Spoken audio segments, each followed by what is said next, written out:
నీ చుట్టూ ఉన్న ప్రజలు నీకు వ్యతిరేకంగా ఉన్నారని నువ్వు బాధపడుతున్నావా? ఈ పూర్తి ప్రపంచం నీకు వ్యతిరేకంగా ఉన్నా కానీ నీ మైండ్ కనుక నీ పక్షంలో ఉంటే నువ్వు ప్రపంచాన్ని జయించగలుగుతావు. ఇక్కడ ఆలోచించాల్సింది అసలు నీ ఆలోచన విధానము, నీ మైండ్ సెట్ నీ పక్షాన ఉందా లేదా? నీ సక్సెస్ని కోరుకునే విధంగా నీ మైండ్ సెట్ నువ్వు కలిగి ఉన్నావా లేదా అన్నది నువ్వు ఆలోచించాలి. నీ చుట్టూ ఉన్న ప్రజలు నీ జీవితాన్ని మార్చరేమో, కానీ నీ ఆలోచన ఏదైతుందో అది నీ జీవితాన్ని మార్చేస్తుంది. కాబట్టి నీ సక్సెస్కి కావాల్సిన ఆలోచన విధానం నీలో ఉందా లేదా? ఎలాంటి మార్పు కావాలన్నది నువ్వు ఆలోచించాల్సిన అవసరం ఉంది. మార్చుకోవాల్సింది నీ చుట్టూ ఉన్న ప్రపంచాన్నే కాదు, నీ లోపల ఉన్న ఆలోచన విధానాన్ని ఎప్పుడైతే మార్చుకుంటావో ఖచ్చితంగా నీ ఫ్యూచర్ మారుతుంది, నీ ప్రపంచాన్ని కూడా నువ్వు మార్చుకోగలుగుతావు. జీవితంలో నువ్వు సక్సెస్ అవ్వాలంటే చేయాల్సిన పోరాటంలో నీకు కావాల్సిన అతిపెద్ద ఆర్మీ ఏంటో తెలుసా? నీ మైండ్ సెట్, నీ ఆలోచన విధానం. నీ మైండే నీకు ఉన్నటువంటి అతిపెద్ద ఆర్మీ. ఆర్మీకి ఏ విధంగా అయితే ట్రైనింగ్ ఇస్తామో, కోచింగ్ ఇస్తామో, ఏ విధంగా దాన్ని ప్రిపేర్ చేసుకుంటామో అదేవిధంగా నీ మైండ్కి కూడా నువ్వు ట్రైనింగ్ ఇచ్చుకోవాలి. నీ కాన్షియస్ మైండ్, నీ సబ్ కాన్షియస్ మైండ్కి ఎప్పుడైతే నీ సబ్ కాన్షియస్ మైండ్కి సరైన ట్రైనింగ్ నువ్వు ఇస్తావో అది గొప్ప ట్రైన్డ్ ఆర్మీగా మారుతుందో, నీ సక్సెస్ కోసం అది వారియర్గా పనిచేస్తుంది. ఖచ్చితంగా నువ్వు సక్సెస్ అవుతావు. అసలు నీ గురించి నీ చుట్టూ ఉన్న ప్రజలు ఏం ఆలోచిస్తున్నారు, ఈ ప్రపంచం ఏం ఆలోచిస్తుంది, వారి ఆలోచనలో నీ స్థానం ఏంటి అన్నది కాదు ఇంపార్టెంట్. నీ గురించి నీ మైండ్ ఏం ఆలోచిస్తుంది, నీ మైండ్ దగ్గర నీకు ఉన్న స్థానం ఏంటి, నీ గురించి పాజిటివ్ ఆలోచన కలిగి ఉందా, నెగిటివ్ ఆలోచన కలిగి ఉందా అన్నది ఇంపార్టెంట్. ఎప్పుడైతే నీ మైండ్లో నీ గురించిన ఆలోచన మారుతుందో అప్పుడు ప్రపంచం కూడా నీ గురించి ఆలోచించడం మొదలు పెడుతుంది. నువ్వే సమాజంలో నీ ఇమేజ్ని క్రియేట్ చేసుకుంటావు. Perception inside creates projection out side. అందుకే నీ గురించి నీ ఆలోచన విధానం మార్చుకో. నువ్వేంటి ఒకసారి ఆలోచించు. నువ్వు ప్రస్తుతం ఏంటి, భవిష్యత్తులో నువ్వు ఏమవ్వాలనుకుంటున్నావు, నీలో రావాల్సిన మార్పు ఏంటి? ఎందుకంటే నీ మైండ్ చేసే ఒక్కొక్క ఆలోచన ఒక మంత్రం కంటే బలంగా పనిచేస్తుంది. అసలు మనిషిని నడిపించేదే తన ఆలోచనలు.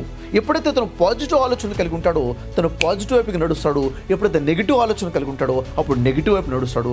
ఒక మనిషికి వాహనం తన ఆలోచనలు ఎలా ఉంటే తన ప్రయాణం కూడా అలాగే ఉంటుంది.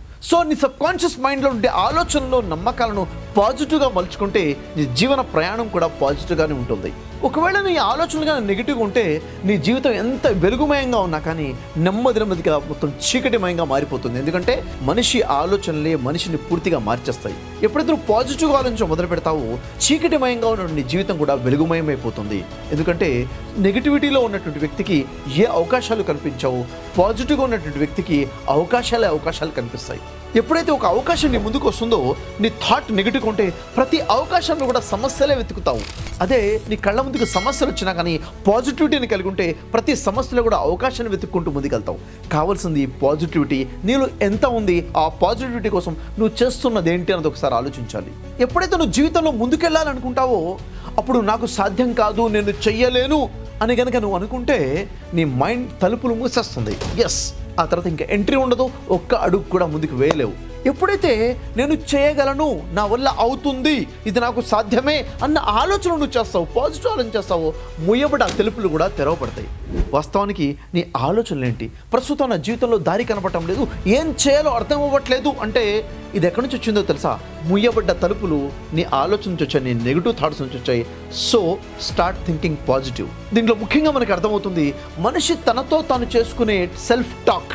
ఒక వ్యక్తి వేరే వ్యక్తితో మాట్లాడుతుంటే దాన్ని టాక్ అంటాం, తనతో తను మాట్లాడుతుంటే దాన్ని సెల్ఫ్ టాక్ అంటాం. అసలు నువ్వు నీతో ఏం మాట్లాడుకుంటున్నావు, అసలు నీ సెల్ఫ్ టాక్ని ఎలా కంట్రోల్ చేస్తున్నావు?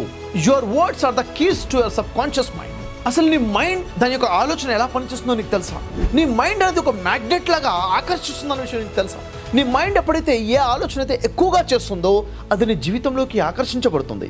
అది పాజిటివ్ అయితే పాజిటివ్ ఆకర్షించబడుతుంది, నెగిటివ్ అయితే నెగిటివ్ ఆకర్షించబడుతుంది. కాబట్టి ఈ మ్యాగ్నెట్లా పనిచేసిన మైండ్ అనేది నీ యొక్క గొప్ప పవర్ఫుల్ స్కిల్, పవర్ఫుల్ టూల్. దాన్ని ఎప్పుడైతే పాజిటివ్గా మార్చుకుంటావో జీవితం మొత్తం పాజిటివ్గానే ఉంటుంది. జీవితంలో ఎప్పుడైతే కుప్పకూలిపోతావో, ఎప్పుడైతే అవమానపరచబడతావో, ఎప్పుడైతే బలహీనపరచబడతావో, ఎప్పుడైతే ఓడిపోతావో, ఎందుకు ఇలా జరిగింది అంటే ఫలానా వ్యక్తి మోసం చేశాడు, ఆ వ్యక్తి ఎదురు దెబ్బ కొట్టాడు, ఆ వ్యక్తి అవమానపరిచాడు, ఆ వ్యక్తి నన్ను బలహీనపరిచాడు అని చెప్తున్నామే, ఇది వాస్తవం కాదు. ఎందుకంటే ఎదుటి వ్యక్తి కొట్టిన దెబ్బలు, చేసిన అవమానాలు నిన్ను బలహీనపరచవు. ఎప్పటి వరకైతే నీ లోపల ఉన్న నీ మైండ్ దానికి అనుమతి ఇవ్వదు.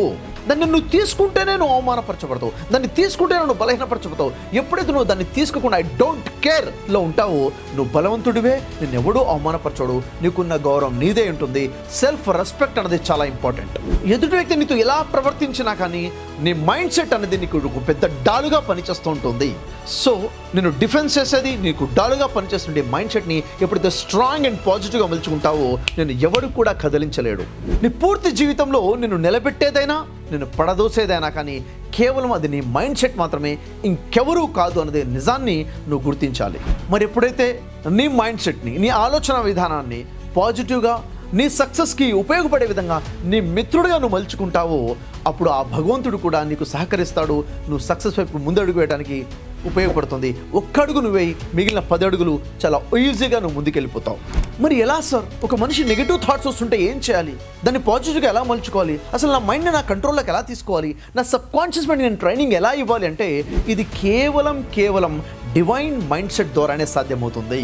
అది ఏంటి సార్ అంటే ధార్మిక గ్రంథాల నుండి భగవద్గీత, బైబిల్, ఖురాన్ మరియు వేద శాస్త్రాలు బోధించినటువంటి డివైన్ మైండ్ సెట్. ఏ ఆలోచన విధానం అయితే మానవుడు కలిగి ఉండాలని సృష్టికర్త గ్రంథాలలో చెప్పాడో ఆ ఆలోచన విధానం ద్వారానే సక్సెస్ఫుల్గా తన లైఫ్ని జర్నీ ముందుకు తీసుకెళ్ళగలుగుతాడు, పాజిటివ్గా జీవితం గడపగలుగుతాడు.